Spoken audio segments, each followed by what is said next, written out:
তিনি বিশেষভাবে আমাদেরকে পরামর্শ দিয়েছেন এবং পিছন থেকেই সাহায্য সহযোগিতা করেছেন। কিন্তু তিনি এবং আমরা কেউ এই আন্দোলনের মাস্টার মাইন্ড এই শব্দটার সাথে কিন্তু একমত নই। সেটি হয়তো ভালোবাসার জায়গা থেকে অনেকে বলছেন, ডক্টর ইউনূসও সেটা বলেছেন।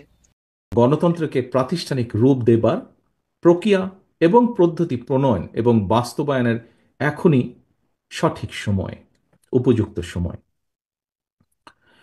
যদিও গণতন্ত্রকে প্রাতিষ্ঠানিক রূপ দেবার ক্ষেত্রে অন্তর্বর্তীকালীন সরকারের সদিচ্ছা কিংবা সামর্থ্য নিয়ে ইতিমধ্যেই হয়তো জনমনে কিছুটা হতাশার সৃষ্টি হয়েছে, তবুও গণতন্ত্রের পক্ষের রাজনৈতিক দলগুলো জনগণের ভোটে, জনগণের কাছে জবাবদিহিমূলক সরকার প্রতিষ্ঠার স্বার্থে অন্তর্বর্তীকালীন সরকারের প্রতি সমর্থন এখনো অব্যাহত রেখেছে। উপস্থিত সম্মানিত অতিথিবৃন্দ, বিএনপি সহ বাংলাদেশের পক্ষের গণতান্ত্রিক রাজনৈতিক দলগুলো শুরু থেকেই অন্তর্বর্তীকালীন সরকারের কর্মপরিকল্পনার রোডম্যাপ ঘোষণার আহ্বান জানিয়ে আসছে। আহ, সকল কিছু বিবেচনা করলে আমরা দেখতে পাই সরকার কিন্তু সেই আহ্বানে সেভাবে সাড়া দেয়নি। সরকার বরং জাতীয় নির্বাচনের সুনির্দিষ্ট দিন তারিখ ঘোষণাকে সুকৌশলে অল্প সংস্কার, বেশি সংস্কার এ ধরনের একটি অভিনব শর্তের বেড়াজালে বলা যায় আটকে দিয়েছে।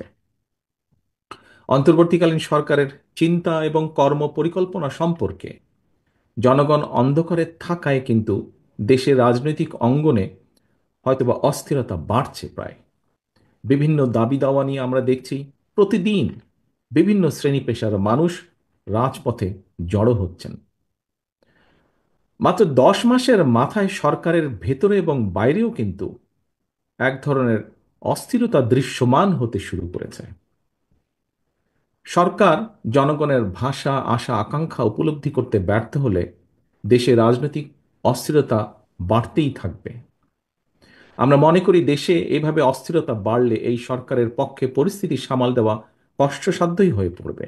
সুতরাং অন্তর্বর্তীকালীন সরকারের প্রতি তাদের সক্ষমতা সম্পর্কে আরও সতর্ক হওয়ার আহ্বান জানাই আজকের এই সভা থেকে। উপস্থিত প্রিয় রাজনৈতিক সহকর্মীবৃন্দ, উপস্থিত সম্মানিত অতিথিবৃন্দ, গণতন্ত্রের পক্ষে রাজনৈতিক দলগুলো যারা দীর্ঘ 1.5 দশক ধরে ফ্যাসিবাদী বিরোধী আন্দোলন সংগ্রামে একসঙ্গে আমরা রাজপথে ছিলাম, অন্তর্বর্তীকালীন সরকারের সামর্থ্য এবং সক্ষমতা সম্পর্কে আমরা এখনো নেতিবাচক মন্তব্য করিনি আমাদের অবস্থান থেকে। তবে আমরা চুপ থাকলেও কিন্তু জনমনে এই সরকারের সক্ষমতা নিয়ে কিন্তু প্রশ্ন এরই ভিতরে উঠছে এবং বহু মানুষ, বিভিন্ন শ্রেণী পেশার মানুষ কথা এরই মধ্যে বলছেন। জুলাই আগস্টের অভ্যুত্থানে হাজারো শহীদের রক্ত চিরতরে অন্ধ হয়ে যাওয়া কিংবা নাক কান শরীরে অঙ্গ প্রত্যঙ্গ হারিয়ে চিরতরে পঙ্গুত্ব বরণ করা মানুষের হাহাকার, হাসপাতালে চিকিৎসাধীন অসংখ্য মানুষের আর্তনাদ এবং ফ্যাসিবাদ বিরোধী জাতীয় ঐক্যের উপর ভিত্তি করেই বর্তমান অন্তর্বর্তীকালীন সরকার বা সরকারের নৈতিক এবং রাজনৈতিক বৈধতার ভিত্তি রচিত হয়েছে। অথচ অথচ জুলাই আগস্টের আন্দোলনে কতজন শহীদ হয়েছেন, কতজন আহত হয়েছেন, 10 মাসেও কিন্তু অন্তর্বর্তীকালীন সরকার শহীদদের এই সংখ্যা ও তালিকা চূড়ান্ত করতে পারেনি। সম্মানিত অতিথিবৃন্দ, অথচ এর বিপরীতে একটু যদি আমরা খেয়াল করে দেখি, আপনাদেরকে আমি অনুরোধ করব একটু গভীরভাবে খেয়াল করে দেখবার জন্য। খুব সম্ভবত 2023 সালের অক্টোবর থেকে আজ পর্যন্ত, এই মুহূর্ত পর্যন্ত যুদ্ধ বিধ্বস্ত গাজায় কতজন মানুষ শহীদ হয়েছেন, কতজন আহত হয়েছেন, এই মুহূর্তে যদি আপনারা গুগলে সার্চ করেন, সেখানে মোটামুটিভাবে হতাহত মানুষের সংখ্যার হালনাগাদের যে তথ্য সেটি আপনারা দেখতে পাবেন বা পেয়ে যাবেন। অথচ এই মুহূর্তে একজন শিক্ষার্থী অথবা একজন গবেষক যদি জুলাই আগস্টের শহীদদের সঠিক সংখ্যা সম্পর্কে সঠিক কিছু জানতে চান, তথ্য জানতে চান, তারা কি সেই সঠিক তথ্যটি পাবেন? এ ব্যাপারে কিন্তু একটি বিরাট সন্দেহ বা প্রশ্ন রয়ে গিয়েছে। এমন পরিস্থিতিতে গণ অভ্যুত্থানের সরকার রাষ্ট্র ক্ষমতায় থেকে 10 মাসেও যদি জুলাই আগস্টের শহীদদের তালিকা চূড়ান্ত না করতে পারে, না করা যায়, তাহলে সেটি সরকারের সক্ষমতা বহন করে কিনা আজকের সম্মানিত সকল উপস্থিতির সামনে আমি প্রশ্নটি রেখে যাচ্ছি। এখানে আরেকটি প্রশ্ন এসে দাঁড়ায়, সেটি হচ্ছে সরকার কি তাহলে হতাহতদের ব্যাপারে উদাসীন, নাকি ক্ষমতার মোহে আচ্ছন্ন? এটিও আজকে বহু মানুষের, দেশের বহু মানুষের একটি বড় জিজ্ঞাসা। সম্মানিত অতিথিবৃন্দ, সম্মানিত সভাপতি, জুলাই আগস্টের হতাহতদের সঠিক তালিকা তৈরি করার চেয়েও অন্তর্বর্তীকালীন সরকারের কাছে করিডোর প্রদান কিংবা বন্দর ব্যবস্থাপনা বিদেশের হাতে তুলে দেওয়াটাকেই বেশি প্রাধান্য বলে মনে হচ্ছে, বা তারা বেশি প্রাধান্য দিচ্ছেন বলে মনে হচ্ছে। আমি একই সাথে এই ব্যাপারে সভাপতি সাহেব তার বক্তব্যে যা বলেছেন তার সাথে একই সুরে সুর রেখে বলতে চাই, আমরা আবারও স্পষ্ট করে জানিয়ে দিতে চাই, করিডোর কিংবা বন্দর দেওয়া না দেওয়ার সিদ্ধান্ত অন্তর্বর্তীকালীন সরকারের অবশ্যই কাজ নয়।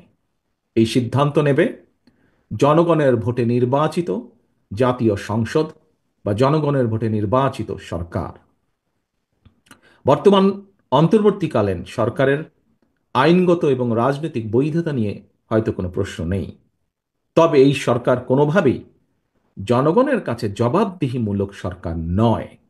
সুতরাং অন্তর্বর্তীকালীন সরকারের কাছে জনগণের ভোটে জনগণের কাছে জবাবদিহিমূলক সরকার প্রতিষ্ঠাই প্রথম এবং প্রধান অগ্রাধিকার হতে হবে। সম্মানিত সভাপতি, সম্মানিত অতিথিবৃন্দ, সম্মানিত উপস্থিত নেতৃবৃন্দ, সরকার জাতীয় রাজস্ব বোর্ড এনবিআর এর সংস্কার শুরু করেছে। এনবিআর সংস্কারের প্রয়োজনীয়তা নিয়ে আমাদের হয়তো কারোরই কোনো তেমন দ্বিমত নেই, কিন্তু সংশ্লিষ্টদের সঙ্গে আলাপ আলোচনা এবং সুষ্ঠু পরিকল্পনা এবং পরিণতি চিন্তা না করে তড়িঘড়ি করে সংস্কার শুরু করে দেওয়ায় কিন্তু পুরো বিষয়টি হিতে বিপরীত হয়েছে, যা এরই ভিতরে আমরা পত্রপত্রিকার মাধ্যমে, সংবাদপত্রের মাধ্যমে পরিষ্কারভাবে দেখতে পাচ্ছি।